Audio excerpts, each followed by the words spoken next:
사망으로부터 나의 삶은 변하고 난 충만하네. 은혜로다 주의 은혜 한량없는 주의 은혜 은혜로다 주의 은혜 변함없는 신실하신 주의 은혜.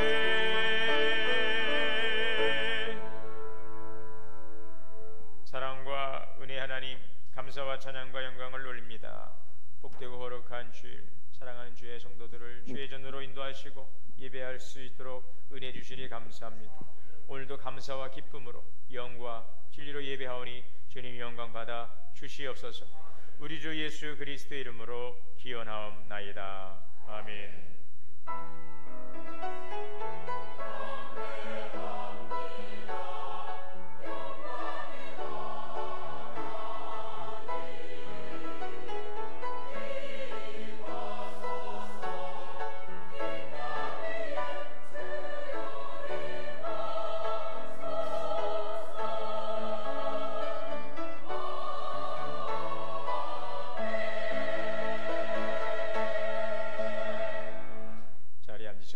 찬송가 23장 다 함께 찬송하시겠습니다.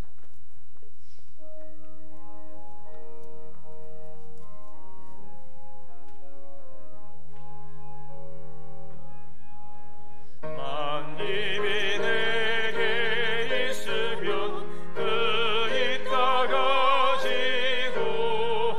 내 구주 주시는 종을 늘 찬송하게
교동문 104번 다 함께 교도하시겠습니다.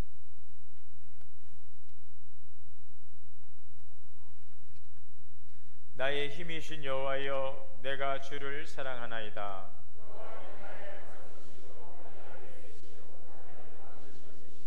나의 하나님이시여, 내가 그 안에 피할 나의 바위시여, 나의 방패시여.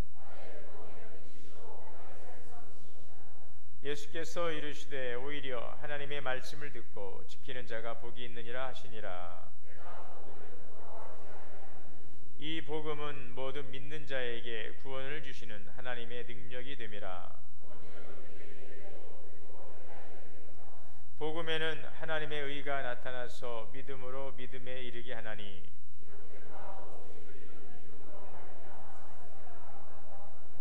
너희가 내 말에 거하면 참으로 내 제자가 되고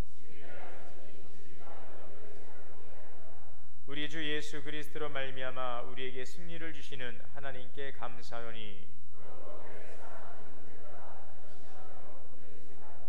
항상 주의 일에 더욱 힘쓰는 자들이 되라. 아멘. 다 함께 회개의 기도 드리시겠습니다.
수 있도록 은혜 주시니 감사합니다.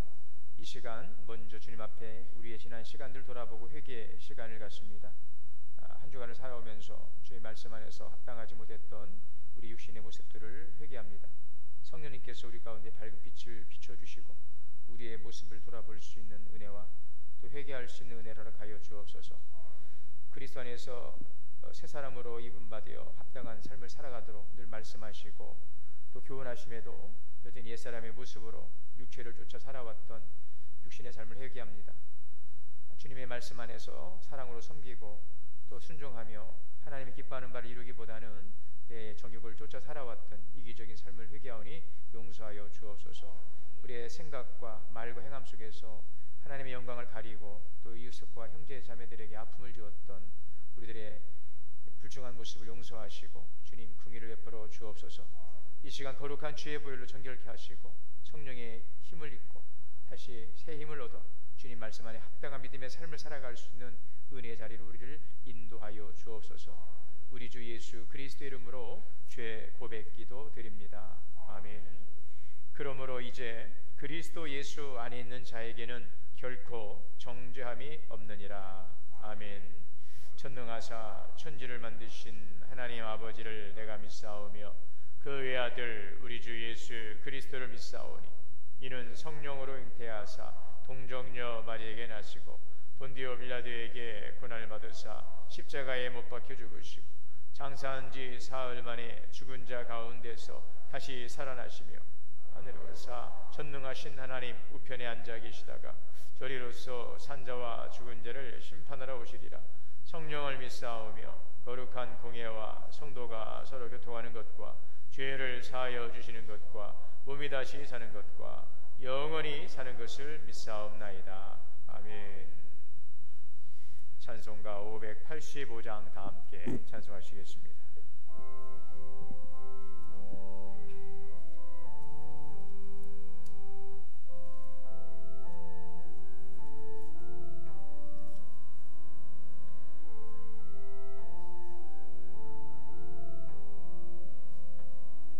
내 주는 강한 성이요 방패와 병리 되시니 그 난란에서 우리를 구하여 내시리로다.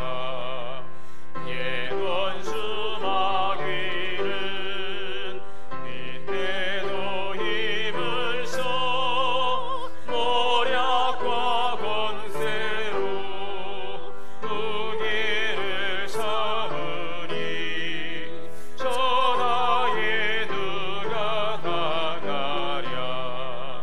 내 힘만 의지할 때는 패할 수밖에 없도다. 힘 있는 장수 나와서 날 대신하여 싸우네. 이 장수 누군가 주 예수 그리스도 만군의 주로다.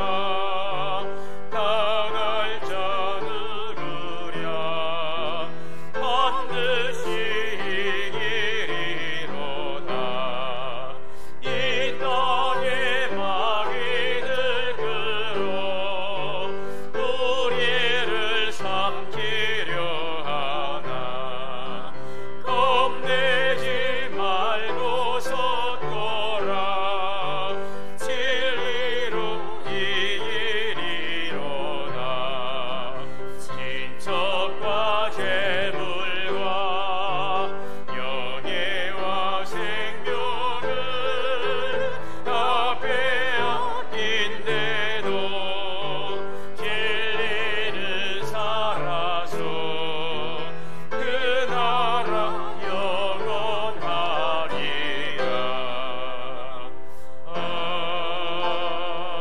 아멘. 오늘 예배를 위해서 김병도 장로님 대표기도 인도하시겠습니다.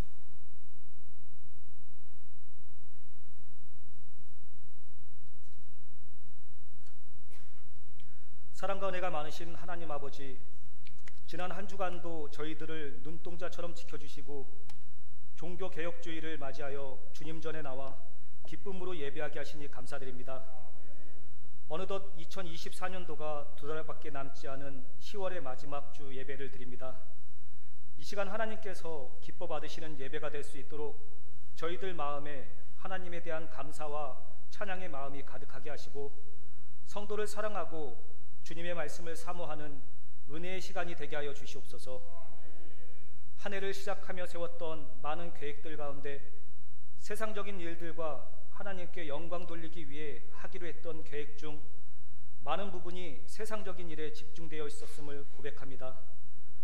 저희들 주님께 받은 은혜를 잊지 않게 하시고 계획은 우리가 세웠어도 이루시는 분은 하나님이심을 믿고 더욱더 주님의 일에 충성하게 하시고 세상 속에서도 주님 보시기에 부끄럽지 않는 삶이 되게 하여 주시옵소서. 저희들의 마음을 정결하게 하시고 주님의 한없는 능력을 의심하지 않는 믿음을 허락하여 주시옵소서. 주님, 교회를 위해 기도합니다. 11월 첫째 주부터 3주간 이어질 사랑 나눔 전도 축제를 통하여 그동안 저희가 기도하며 준비한 수고의 열매가 맺어지게 하시고 인도하실 교수님과 선교사님, 목사님께 성령으로 함께 하셔서 그들을 통하여 사랑과 나눔과 전도에 대하여 많은 것을 배우고 느끼고 나누는 은혜의 시간이 되게 하여 주시옵소서. 주님, 11월 5일엔 교회 어르신들을 모시고 가을 나들이를 가려고 합니다. 많은 분들이 참여하게 하시고 즐겁고 안전한 여행이 될 수 있도록 주님께서 함께하여 주셔서 성막 및 성서 체험을 통해 주님도 만나고 주님이 만드신 세상의 아름다움도 만끽하고 돌아오는 의미 있는 시간이 되게 하여 주시옵소서. 주님, 11월 14일에는 대학 수학능력 시험이 있습니다. 수험생들에게 정직한 영을 허락하시고 담대함과 믿음으로 끝까지 최선을 다하게 하시고 남은 기간 평안한 마음으로 잘 준비하게 하셔서 어떤 결과에도 주님께 온전히 쓰임받는 귀한 주님의 자녀들이 되게 하여 주시옵소서. 주님, 이 시간 주님을 사모하여 어려운 형편 가운데서도 이 자리에 오신 많은 성도분들이 계십니다. 그들을 기억하셔서 모든 어려움이 사라지게 하시고 특별히 아픈 몸을 이끌고 교회에 오시는 많은 성도분들이 있사오니 그들의 기도에 응답하셔서 치유되고 회복되게 하여 주시옵소서. 주님, 나라를 위해 기도합니다. 어느 때보다 어렵고 힘든 시기를 보내고 있는 이 나라가 하루빨리 안정화될 수 있도록 하나님 아버지께서 함께하여 주시고 남과 북이 주님의 사랑으로 하나 되는 그날이 속히 오게 하여 주시옵소서. 주님, 예배를 위해 수고하시는 많은 분들을 위해 기도합니다. 이른 아침부터 여러 모습으로 수고하시는 많은 성도분들과 찬양으로 영광 돌리는 할렐루야 성가대와 하늘 소망 찬양단 그리고 동원교회 미래를 책임지시는 각 부서 교사 선생님들과 교육자분들께 맡겨진 귀한 직분을 잘 감당할 수 있도록 건강과 물질과 시간과 능력을 허락하여 주셔서 주님께 영광 돌리기에 부족함이 없게 하여 주시옵소서. 주님, 이제는 주님의 귀한 말씀을 듣길 원합니다. 말씀 전하실 송순진 목사님께 성령으로 함께 하셔서 선포되는 그 말씀을 통하여 저희의 삶이 새롭게 변화되게 하시고 그 말씀을 통하여 한 주간 더욱 감사하며 거룩하게 살아가게 하여 주시옵소서. 이 모든 말씀 사랑이 많으신 예수님의 이름으로 기도드립니다. 아멘.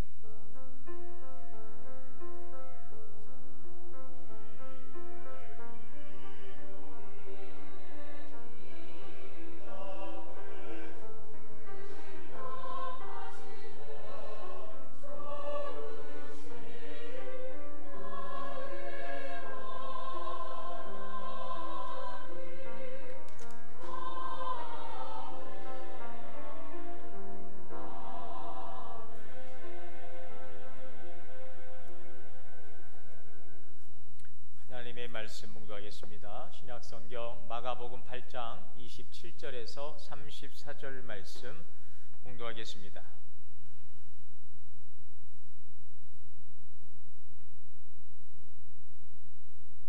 한 절씩 교독으로 묵도하시겠습니다. 예수와 제자들이 빌립보 가이사라 여러 마을로 나가실새 길에서 제자들에게 물어 이르시되 사람들이 나를 누구라고 하느냐?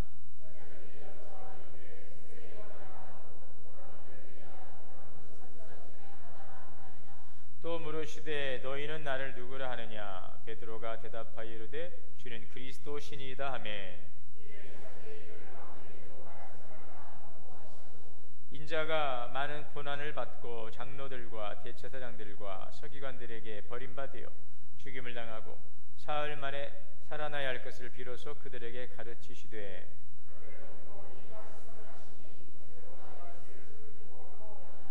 예수께서 돌이키사 제자들을 보시며 베드로를 꾸짖어 이르시되 사단아 내 뒤로 물러가라 내가 하나님의 일을 생각하지 아니하고 도리어 사람의 일을 생각하는도다 하시고 따라오려거든 자기를 부인하고 자기 십자가를 지고 나를 따를 것이니라. 아멘. 할렐루야. 성가대 찬양으로 하나님께 영광 올리겠습니다.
할렐루야.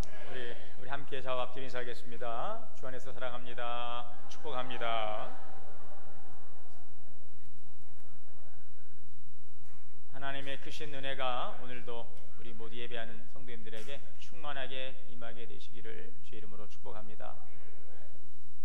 많은 사람들은 어떤 목표나 꿈을 이루기 위해서 부단히 노력합니다. 왜 그럴까요? 행복한 삶을 살아가기 위함일 것입니다. 물론 사람마다 행복에 대한 정의는 다를 수 있습니다. 어떤 분들은 물질적인 성공이 그의 목표가 될 것입니다. 그것을 통해서 경제적인 안정을 이루고 또 사람들의 인정을 받고 또 더 큰 영향력을 행사하는 것, 거기에서 기쁨을 얻고 또 행복감을 느끼기도 할 것입니다. 또 어떤 사람들은 다른 사람과의 관계를 통해서 그 속에서 또 자기의 가치를 실현해 가는 것입니다. 자신이 가지고 있는 그 잠재력들을 개발시키고 또 그 일들을 통해서 의미 있는 일들을 실천하고 또 여러 공익을 위해서 봉사하는, 또 헌신하는 삶, 유익을 주는 삶, 거기에서 기쁨을 누리고 행복감을 느끼게 될 것입니다. 이처럼 사람들은 행복에 대한 그 정의, 어떤 경제적인 실현들, 자기 가치의 실현들 다를 수 있으나 모두가 그걸 통해서 이루고자 하는 것은 그걸 통한 행복인 것이죠. 오늘 본문을 보게 되면 예수님을 따라가는 이 사람을 뜻하는 그 단어가 있는데, 여러분 그 단어가 무엇인지 아십니까? 27절에서 34절 이 말씀에 보면은 이 단어가 네 번 등장하고 있습니다. 바로 그 단어는 제자입니다. 제자. 여러분 제자가 누구일까요? 바로 예수님을 따라가는 사람. 오늘 우리 그리스도인의 행복은 어디에 있습니까? 우리 그리스도인의 성공, 그 어디에 있을까요? 그래서 바로 우리가 예수님을 잘 따라가는 삶, 바로 여기에 우리의 참된 성공이 있습니다. 그래서 사도 바울이 디모데후서에 보게 되면 이제 그가 마지막 썼던 편지가 그 이제 옥중에서 순교하기 전에 마지막 썼던 편지가 바로 디모데후서거든요. 사도 바울의 마지막 편지, 순교당하기 전에 썼던 마지막 편지. 거기에 보면 바울이 내가 선한 싸움을 싸우고 나의 달려갈 길을 다 달리고 믿음을 지켰으니 이제 의로우신 재판장이 내게 주실 멸류관이 예비되어 있다, 이렇게 고백하지 않습니까? 예수 그리스도를 따라가는, 그래서 바울은 자기를 항상 사도라고 했지 않습니까? 예수 그리스도의 종, 나 바울, 예수 그리스도의 사도된 나 바울. 그 사도가 바로 제자입니다. 제자. 예수님 12사도 제자이죠. 그래서 바울은 예수님을 따라가는 삶, 예수님을 만나고 예수님을 따라가는 삶, 그 삶을 끝까지 다 잘 마쳤다라고 고백하면서 그의 신앙을 이렇게 이제 고백하고 있는 것을 볼 수 있어요. 바로 이 바울의 모습을 통해서 우리는 우리 그리스도인의 참된 성공이 뭘까? 그것은 바로 예수님을 따라가는 제자의 삶이다 하는 것을 우리가 보게 됩니다. 여러분 오늘 우리에게 이러한 행복이 있기를 바랍니다. 예수님을 따라감으로써 마지막까지 끝까지 잘 따라감으로 나는 참 행복한 삶이었습니다 라고 고백할 수 있기를 바랍니다. 오늘 본문 말씀의 결론에 해당하는 이 34절에 보면은, 그래서 예수님께서는 이렇게 말씀하죠. 나를 따라오려거든, 너희가 제자가 되고 나를 따라오려거든, 이렇게 말씀하고 있습니다. 나를 따라오라. 오늘 말씀의 결론 부분에 해당하는 이 34절에 예수님께서 말씀하시죠. 나를 따라오라, 나를 따라오라. 그리고 너희가 나를 따라오려면은 이 말씀의 의미가 뭘까? 오늘 이것은 우리 그리스도인으로 살아가는 오늘 우리 성도들에게 무엇을 위해 살고 있는지, 우리가 지금 어디를 향해 가고 있는지 확인하고 자신을 점검할 수 있는 이 말씀이라고 할 수 있습니다.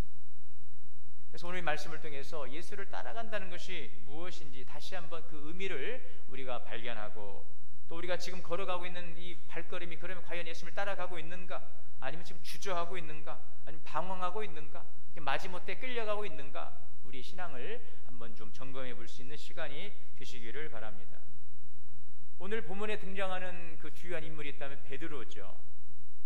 여러분 이 베드로의 직업이 무엇입니까? 어부죠. 아마 베드로가 예수님을 만나지 않았다면 베드로는 평생 갈릴리 바다에서 고기 잡는 그 일을 어부로 삼고 일평생을 살았을 것입니다. 그런데 그가 어느 날 예수님으로부터 이 부름을 받았습니다. 그리고 이제는 동네 사람들만 알고 있던 베드로가 이제는 예수님이 가는 곳마다 관심 받는 그런 인물이 되었어요. 나는 이제 평생 갈릴리를 벗어나지 못할 줄 알았는데 그 예수님과 이곳저곳을 다니는 거예요. 예수님께서 어떤 일을 하냐, 귀신을 쫓아내고 질병을 고치시고 정말 듣지 못했던 엄청난 정말 보화 같은 말씀들을 막 설교하실 때 많은 군중들이 막 모여들고 오병이의 기적들 막 보지 않습니까, 여러분? 베드로도 옆에서 어땠을까? 막 덩달아 막 신이 났을 거예요. 어깨에 잔뜩 자기가 마치 예수님인 것처럼 막 어깨에 힘도 들어가고.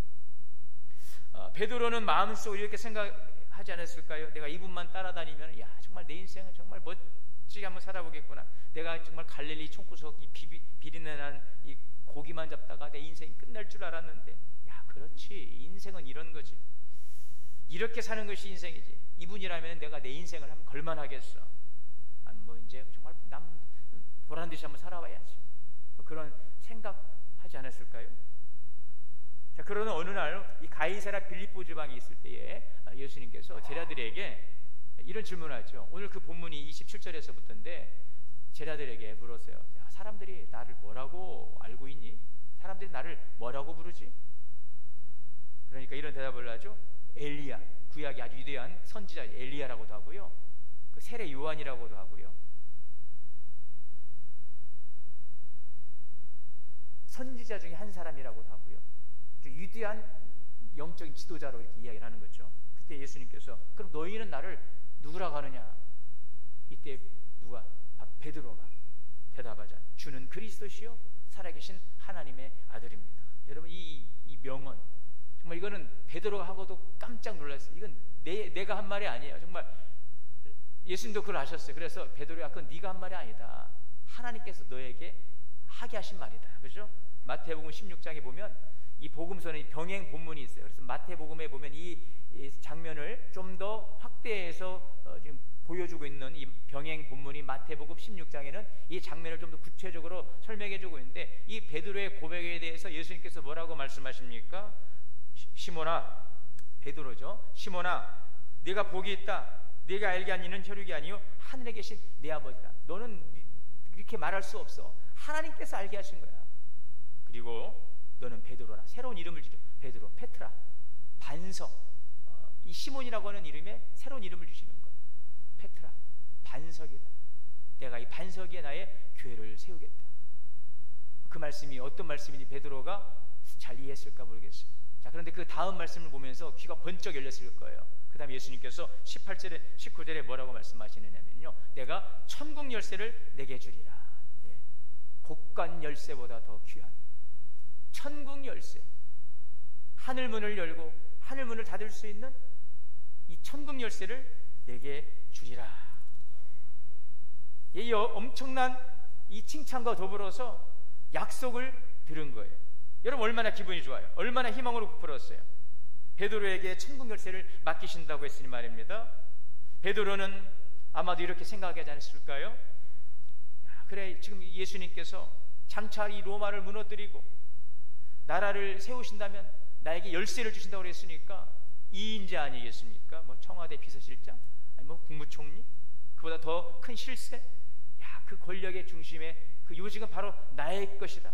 사람들의 존경을 받으며 보란듯이 떵떵거리며 살아가겠구나. 성공이 바로 이 눈앞에 와 있는 것처럼 보이는 순간인데요, 예수님께서 청천벽력 같은 말씀을 하십니다. 그러시고 나서 하시는 말씀이 뭐예요? 나 죽는다. 열쇠를 주시겠다고 하신 분이 야, 나 죽어. 31절에 그 말씀이에요. 인자가 많은 고난을 받고 장로들과 대제사장들과 서기관들에게 버림받아 죽임을 당할 것이다. 아니 이게 지금 무슨 말씀이에요, 여러분? 한껏 막 베드로 반석 교회 세우고 내 열쇠 줄 거야. 근데 난 죽는다. 여러분 베드로의 머릿속이 얼마나 하얘졌겠습니까? 물론 예수님께서는 그 말씀하신 게 아니에요. 그 뒤에 뭐라고 그랬어요? 사흘 만에 살아나리라. 근데 이 말씀이 베드로의 귀에 들어와요, 들어오지 않아요? 들어오지 않아요. 천국 열쇠 주신다는 분이 갑자기 돌아가신다고 하니까 나 살아나. 근데 그 말씀은 귀에 들어오지 않는 거죠. 들리질 않아요. 지금 여기에 막 모든 게 거기에 신경이 다 쏠려 있어요. 믿어지지도 않아요. 아, 지금 내가 뭐 하고 있는 거지? 내가 이러려고 갈릴리 바닷가에서 배 금을 자기 재산 다 버리고 가족까지 버리고 내가 예수님 따라왔는데 그래서 베드로가 예수님께 대들잖아요. 대들었어요. 32절에 보니까 드러내놓고 이 말씀을 하시니 베드로가 예수를 붙들고 항변하며, 이건 항변이죠. 막 항의한 거예요. 그럴 수 있습니까? 대들은 거예요. 대들었어요. 지금 무슨 말씀을 하시는 거예요? 제가 이러려고 지금 내가 예수님, 내가 지금 배 금을 다, 재산 다 팔아버리고 지금 예수님 따라온 줄 아십니까? 항의하는 거죠. 그때 예수님께서 뭐라고 합니까? 베드로를 꾸짖어요. 그리고 뭐라고 하세요? 이 사단아, 내 뒤로 물러가라. 여러분, 베드로가 얼마나 지금 당황했을까요? 지금 방금 전까지 베드로를 반석이라고 막 높여주시고 천국 열쇠 해주신다고 했는데 갑자기 정색하시더니 이 사단, 지금으로 말하면 이 마귀 새끼야. 그거예요, 여러분.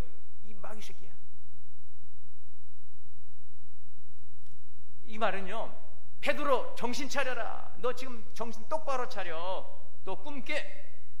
예수님께서 베드로를 따라오라는 말씀과 지금, 그러니까 베드로를 따라가는, 예수님을 따라가는 베드로의 생각과 나를 따라오라고 하는 예수님의 그 생각에는 큰 차이가 있는 거죠. 그죠?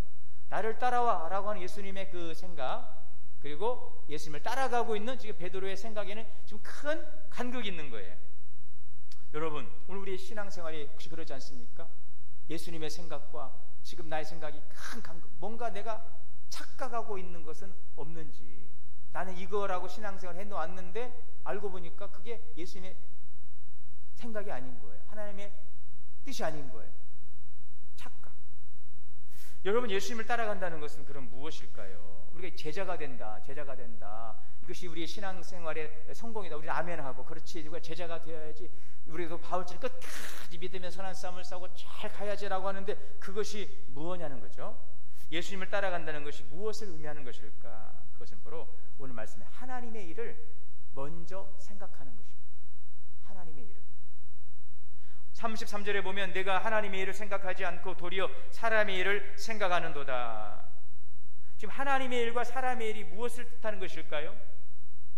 베드로가 생각한 메시아는 어떤 메시아예요? 거대한 로마 제국을 무너뜨리고 이스라엘을 독립시켜줄 그 정치적인 메시아, 배고픔과 이 굶주림, 떡의 문제를 해결해줄 경제적인 메시아, 아브라함을 통해서 약속하신 그 선민 이스라엘로서 온 세계의 중심에 서는 이스라엘의 회복, 지금 로마의 핍박을 받고 로마의 식민자였지만 회복될 이스라엘 국가, 그것이 바로 유대인들의 그 희망이지 않습니까? 이스라엘 회복, 세계 중심에 우뚝 서는 이스라엘, 오늘도 지금도 그러잖아요.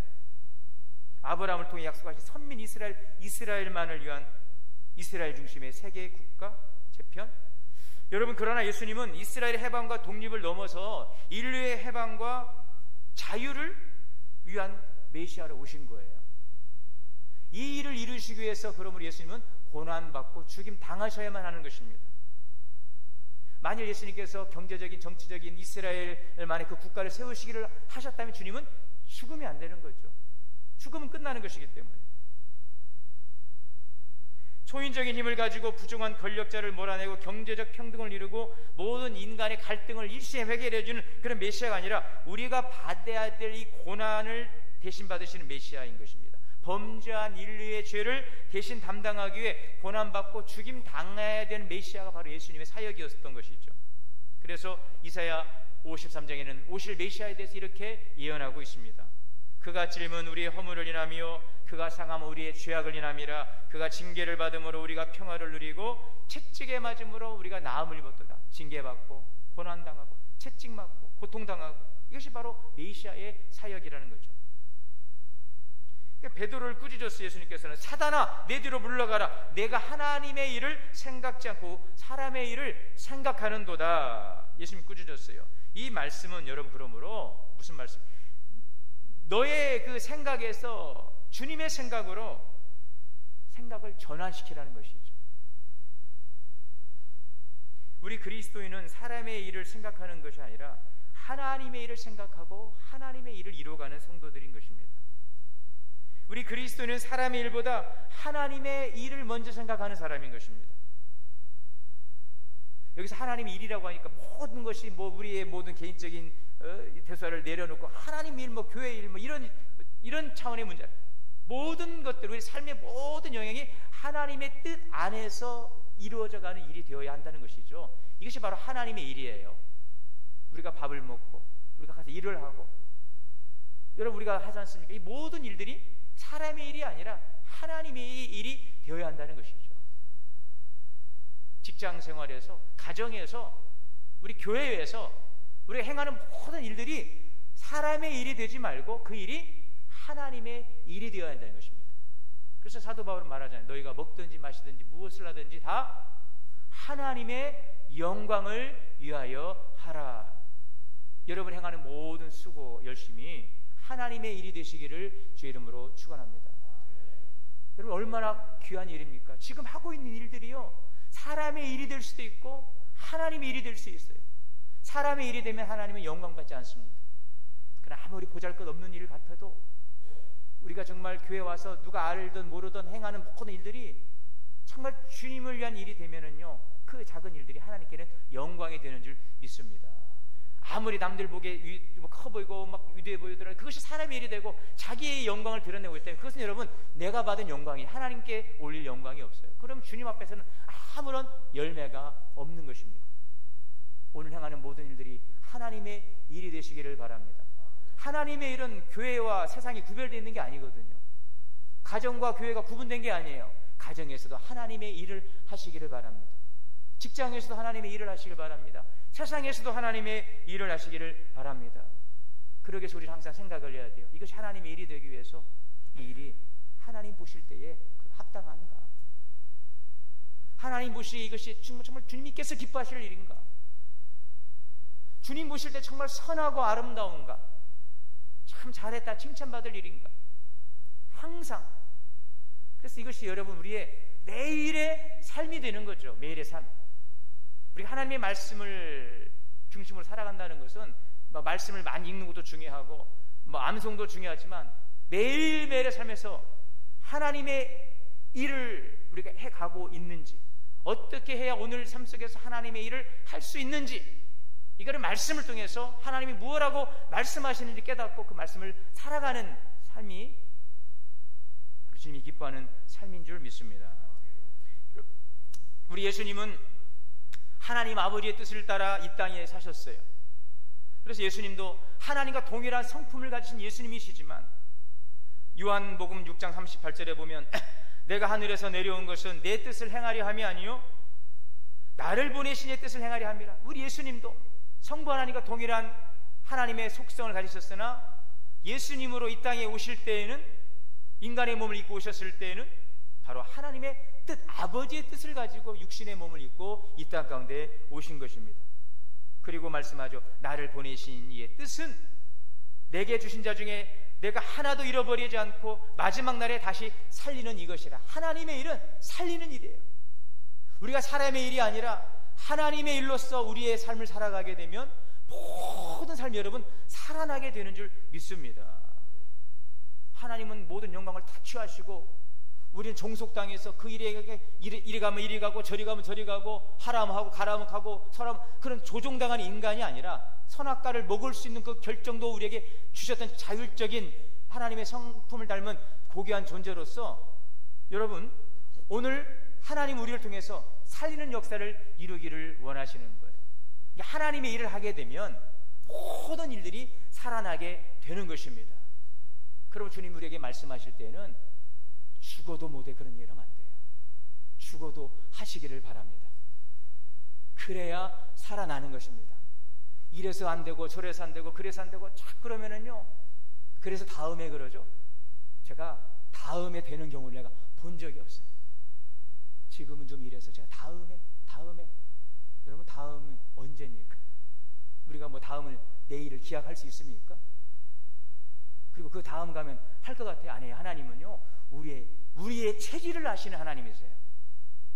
지금 우리가 그 일을 주님의 뜻 안에서 순종하지 않으면 다음엔 더 큰 것을 우리에게 요구하십니다. 그때 더 못하는 거예요. 그런데 하나님은 왜 그 일을 하셔요? 우리를 살리시려고, 나를 회복시키시려고, 나를 건지시려고. 그래서 그때 순종하는 것입니다. 하나님의 일은 뭐라고요? 우리를 살리는 일이에요. 내가 나를 살리는 게 아니에요. 하나님이 나를 살리시는 거예요.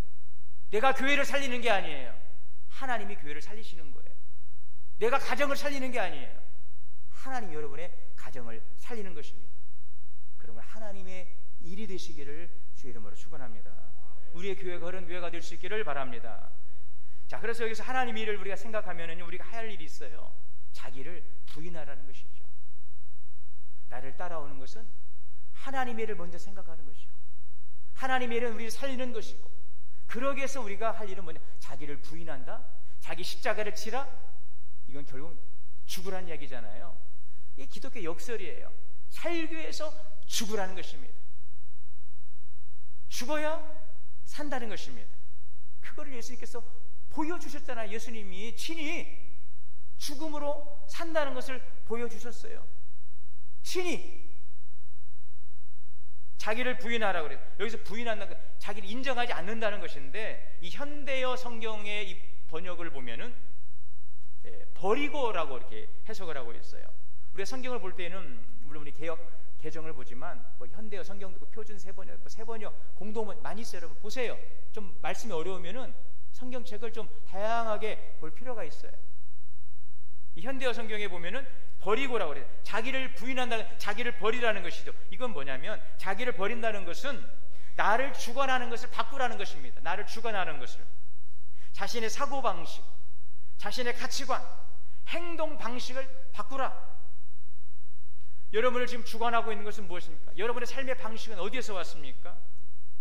이제까지 내 삶을 끌어왔던 어떠한 가치, 어떠한 신념, 그 속에서 행해지는 우리들의 행동했던 삶의 방식들, 이런 것들을 다시 새롭게 재조정하는 것입니다. 이것이 자기를 부인하는 거예요. 부활하신 예수님을 만난 그 변화된 바울이 이렇게 자기의 그 변화된 삶을 고백하고 있습니다. 갈라디아서 2장 20절에 보면 그런즉 이제는 내가 산 것이 아니요 오직 내 안에 그리스도께서 사시는 것이다. 이것이 바로 자기를 부인하는 거예요. 내가 살고 있지만 나는 바울이지만, 나의 정체성은 바울이지만 이제는 예전의 바울이 아니에요. 나는 예수님과 함께 사는 바울이에요. 그래서 바울은 이제 내가 육체 가운데 사는 것은 나를 사랑하사 나를 위하여 자기 몸을 버리신 하나님의 아들을 믿는 믿음 안에서 사는 것이라. 육체로 살지 않고 믿음으로 산다는 것입니다. 예전에 주님을 만나기 전 사울로 사는 것이 아니라 부활하신 예수님을 만난 바울, 믿음, 이 믿음은 바로 예수 안에 사는 바울인 것입니다. 예수님을 만나 변화되기 전 이 과거 육체로 그 옛사람으로 살던 바울이 아니라 믿음으로 사는 바울, 믿음으로 사는 바울이에요. 육체로 살지 않고 옛사람으로 살지 않고 믿음으로 사는 바울. 오늘 우리 모든 성도도 믿음으로 사는 성도가 되시기를 바랍니다. 오늘 종교개혁 주일입니다. 종교개혁의 3대 모토가 무엇입니까? 중요한 핵심 3가지가 있잖아요. 오직 믿음, 오직 믿음, 오직 말씀, 성경, 그리고 오직 은혜. 우리는 은혜로 삽니다. 믿음으로 삽니다. 말씀으로 삽니다. 이것이 종교개혁의 모토였어요. 여러분, 예수님을 따라간다는 것은 믿음으로 사는 것입니다. 믿음으로 사는 것입니다. 제가 금요 지금 그 기도 시간에 우리 금요 기도회 그 히브리서 11장으로 제가 몇 달 지금 설교를 하고 있는데 그 한 장이지만 그 안에 믿음의 선배들의 모습이 얼마나 많이 담겼는지 몰라요.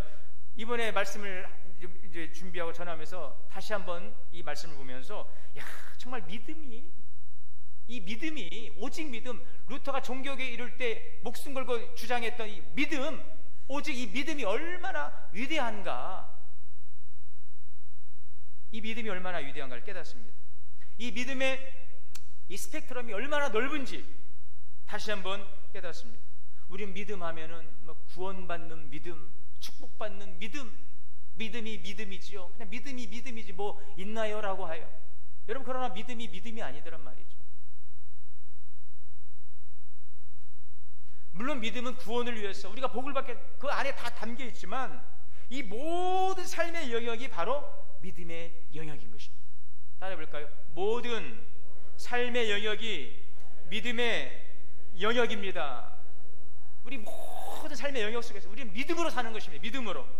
그래서 히브리서 11장 33절에 보니까 그들은 믿음으로 나라들을 이기기도 하고 여호수아가 가나안 땅을 정복해 나가는 것은 어디 전략이나 전술이 아니라 능력이 아니라 오직 믿음이었다. 믿음으로 나라들도 무너지는 것입니다.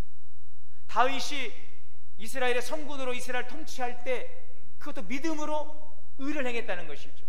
이스라엘 통치했던 것도 믿음이었어요. 그 믿음이 뭐예요? 하나님을 믿습니다. 하나님은 공의로우신 하나님, 하나님을 두려워하는 믿음이 있었기에 다윗은 백성들을 공의로 통치할 수 있었다는 것입니다. 믿음의 선배들은 약속을 받았어요. 여러분, 하나님 우리에게 약속을 주셨잖아요. 약속. 구약과 신약이 무슨 뜻입니까? 약속의 책이 약속. 이 약속을 성취하는 것도 바로 믿음이라는 것입니다. 그래서 이 믿음은 여러분 우리 모든 삶의 영역에 다 적용되는 것입니다. 여러분 그러면 믿음으로 살고 있습니까? 여러분의 모든 삶의 부분이 지금 믿음으로 연결되어 있습니까? 믿음은 곧 관계를 말하는 거예요. 관계가 틀어지면 아무것도 안 되는 것입니다. 그러나 믿음으로 우리가 하나님과의 그 관계를 형성하게 되면 모든 삶의 믿음의 역사와 능력이 나타나게 되시는 줄 믿습니다. 우리의 몸의 모든 조직과 장기가 이 핏줄로 다 혈관으로 연결되어 있죠. 혈관. 심장에서 나온 피가 이제 몸 구석구석 이 모세혈관을 통해서 모든 세포 속에 들어가잖아요. 영양분을 공급하지 않습니까? 그런데 만약에 어느 곳에 막힌 곳이 있다고 해보세요, 여러분. 머리는 잘 통하는데 이 손으로 가는 혈관은 막혀 있고, 가슴으로 가는 혈관이 또 막혀 있고, 다리로 가는 혈관이 막혀 있고, 가정으로 가는 혈관이 막혀 있고, 직장으로 가는 혈관이 막혀 있고. 여러분 혹시 여러분들 어디 혹시 막혀 있는 곳은 없습니까? 여러분 믿음으로 산다는 것은 우리의 모든 삶의 영역이 예수님과 연결되어 있는 것입니다. 오늘 이 예배 자리에서만 아멘하는 그 믿음이 아니라 우리의 삶 속에서 우리가 믿음으로 살아가는, 만나는 사람, 가정, 일터, 직장 모든 영역이 믿음으로 다 연결되어 있어요. 여러분의 삶의 영역은 지금 어떻습니까? 모든 삶의 영역이 믿음의 영역인데 혈관이 잘 막히지 않고 열려 있습니까? 주님과 우리의 삶이 잘 연결되어 있습니까? 교회 생활은 잘 하는데 이 믿음은 참 좋은데 사회에 나가서는 여러분 어떻습니까? 믿음으로 살지 못하고 내가 주관하고 있는 것이 있습니까? 하나님께서 기뻐하시는 일보다는 내가 원하고 내가 좋아하는 일들을 고집하면서 믿음으로 살지 못하고 하나님의 영광을 가리고 있는 것은 없습니까? 종교개혁을 통해 세워진 개신교는 이 개혁신앙을 신앙의 원리와 가치로 삼아요. 우리 장로교죠. 우리 한국 기독교 장로교는 이 개혁신앙의 전통을 이어받았어요. 이 개혁, 현실에 안주하지 않는 것입니다. 날마다 개혁되는 거예요. 구습을 답습하지 않습니다. 작년에 드리고 올해 드리는 종교개혁주일, 한 번 드리는 기념주일 행사가 아니라는 것이죠. 날마다 우리가 오늘 이 개혁주일을 통해서 우리의 개혁신앙의 정신을 다시 한번 생각하고 우리의 신앙 속에서 믿음의 영역 속에서 아직도 개혁되지 못하고 막혀있는 부분들을 뚫어가는 작업이 오늘 우리가 개혁주의를 맞이하는 오늘 이 자리가 될 수 있기를 바랍니다. 날마다 개혁되기 위해서 우리는 나를 부인하고 범사의 주를 인정하며 말씀 앞에 서야 될 것입니다. 우리의 삶 속에서 여전히 믿음으로 살지 못하고 하나님 일로서 살아가지 못하고 사람의 일로서 내가 주관하고 내 가치와 신념을 가지고 행하고 있는 이런 부분들이 있다면 이것들을 하나씩 모든 삶의 영역 속에서 하나씩 바꿔가는 것들이죠. 그래야 여러분 변화가 있고 그래야 그 속에서 하나님의 역사가 나타나는 거죠. 그래서 우리가 기도만 하면 안 된다는 거죠.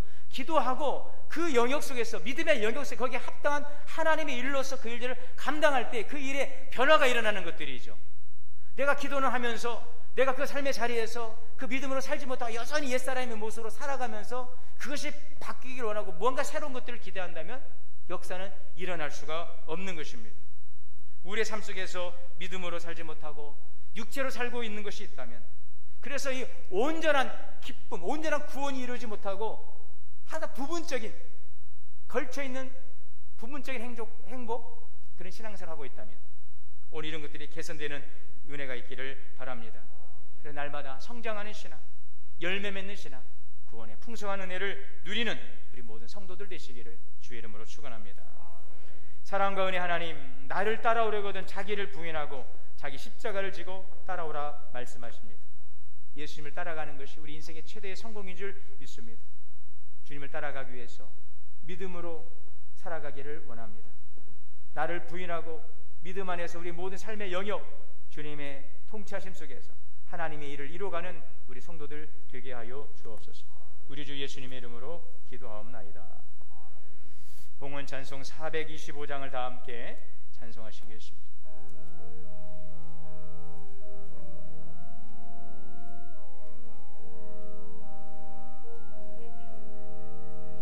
주님의 뜻을 이루소서. 고요한 중에 기다리니 진흙과 같은 날 빚으사 주님의 형상 만드소서. 주님의 뜻을 이루소서. 주님 말 앞에 엎드리니 나의 맘속을 살피시사 눈보다 희게 하옵소서. 주님의 뜻을 이루소서. 병들어 몸이 피곤할 때 본능의 손을 내게 펴사 강건케 하여 주옵소서.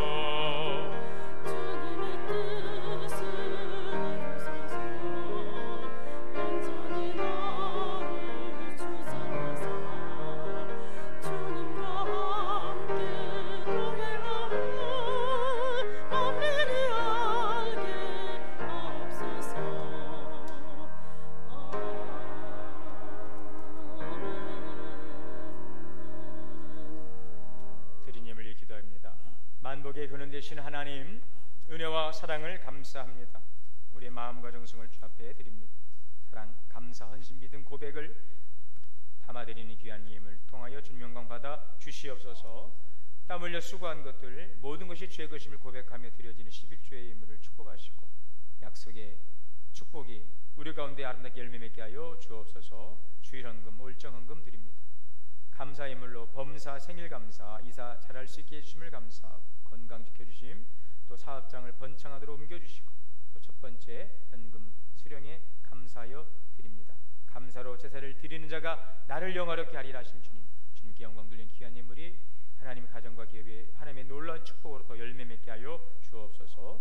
지역 복음화 열방 선교를 향한 선교연금과 다음 세대를 향한 장학연금이 하나님의 뜻 안에서 아름답게 쓰여지고 생명권의 역사를 이루게 하여 주옵소서. 오늘도 거룩한 성일 주 앞에 나와 예배하며 여러 모습으로 아름답게 섬기는 모든 수고, 하나님 믿음으로 섬기는 모든 수고가 주의 일되게 하시고 주님께 영광 돌리게 하여 주옵소서. 여러 가지 질고려나 이곳에 오지 못하고 예배하는 우리 성도님들, 또 이곳에 아픈 몸을 이끌고 주 앞에 예배하는 성도님들 치유의 은혜를 도와서 나사렛 예수 그리스도 이름으로 깨끗하게 치료하시고 하나님의 은혜 안에 승리케 하여 주시옵소서. 모든 영광 주 앞에 올렸고 감사드리며 예수님의 이름으로 축복하며 기도하옵나이다. 아멘. 자리에서 일어나셔서 191장 찬송하시고 축도로 예배 마치겠습니다.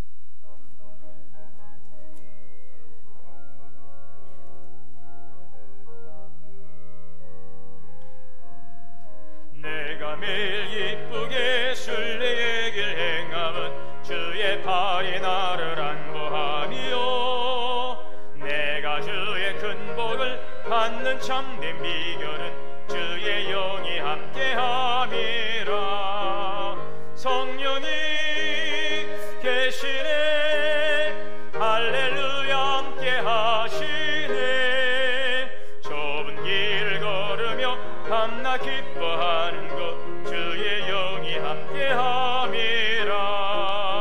전에 죄에 빠져서 평안함이 없을 때 예수 십자가의 공로 힘입어 그 발 아래 엎드려 참된 평화 얻으는 주의 영이 함께함이라. 성령이 계시네 할렐루야 함께하시네. 좁은 길을 걸으며 밤낮 기뻐하는 것 주의 영이 함께함이라. 나와 동행하시고 모든 염려하시니 나는 숲의 새와 같이 기쁘다. 내가 기쁨과 기쁜 마음으로 주의 뜻을 행함은 주의 영이 함께함이라. 성령이 계시네 할렐루야 함께하시네. 좁은 길을 걸으며 밤낮 기뻐하는 것 주의 영이 함께함이라. 세상 모든 욕망과 나의 모든 정욕은 십자가에 이미 못을 박았네. 어두운 밤이 지나고 무거운 짐 벗으니 주의 영이 함께함이라. 성령이 계시네 할렐루야 함께하시네. 좁은 길을 걸으며 밤낮 기뻐하는 것 주의 영이 함께함이라. 이제는 우리 주 예수 그리스도의 은혜와 하나님 아버지의 크신 사랑과 성령의 내주하시고 교통하시고 역사하시고 나를 따라오라는 주님의 그 부름 앞에 나를 부인하고 나의 십자가를 지고 믿음으로 주님을 따라가기로 다짐하고 나가는 우리 성도님들 머리머리 위에, 가정과 자녀와 기업 우리 동원교회 위에 이제로부터 영원토록 함께 계시옵기를 간절히 축원하옵나이다. 아멘.